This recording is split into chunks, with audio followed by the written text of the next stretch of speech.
Imagine living your entire life without ever celebrating your birthday. No candles, no cake, no one asking how old you are. For most people in the Middle Ages, birthdays didn't exist at all. Not because they were forgotten, but because age itself didn't matter the way it does today. So why didn't medieval people celebrate birthdays?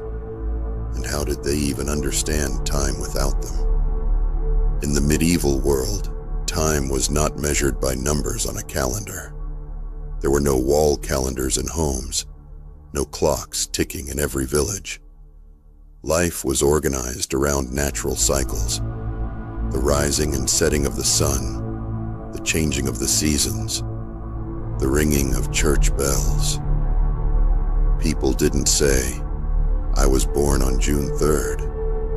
Instead, they might say, "I was born during the harvest," or "the year after the great winter." Time was experienced, not counted. For birthdays to exist, you need one thing first: records. In the Middle Ages, most people were never officially recorded at birth. The majority of the population were peasants. They lived, worked, and died without ever being written down.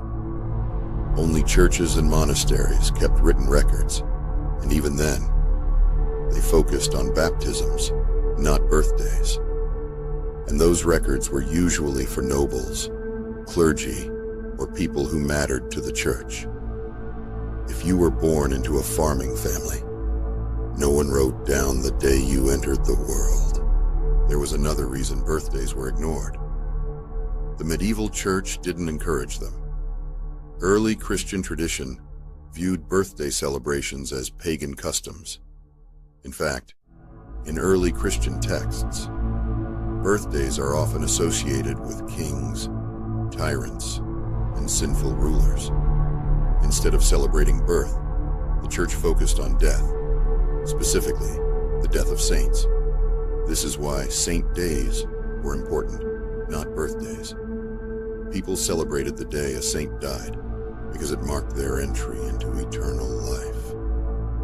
Your life on earth was temporary. Your soul was what mattered. Today, age defines everything. School, work, marriage, legal rights. In the Middle Ages, none of that existed in the same way. You weren't a child or an adult because of your age. You were defined by what you could do. If you could work the fields, you were treated as an adult. If you couldn't, you were a child. Age was flexible, roughly estimated, often guessed. Someone might say, "He's about 20 winters old." No one expected precision. Birthdays didn't completely disappear forever. They slowly began to matter much later.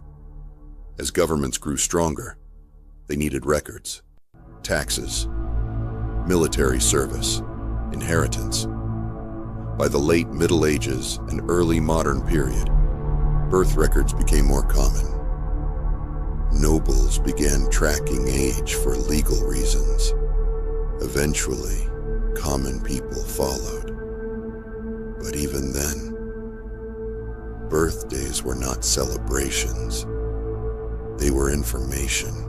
The birthday as we know it today is surprisingly modern. Candles, cakes, parties. These traditions became common only in the last few centuries. They reflect a world where time is measured precisely, life is scheduled, and identity is tied to numbers.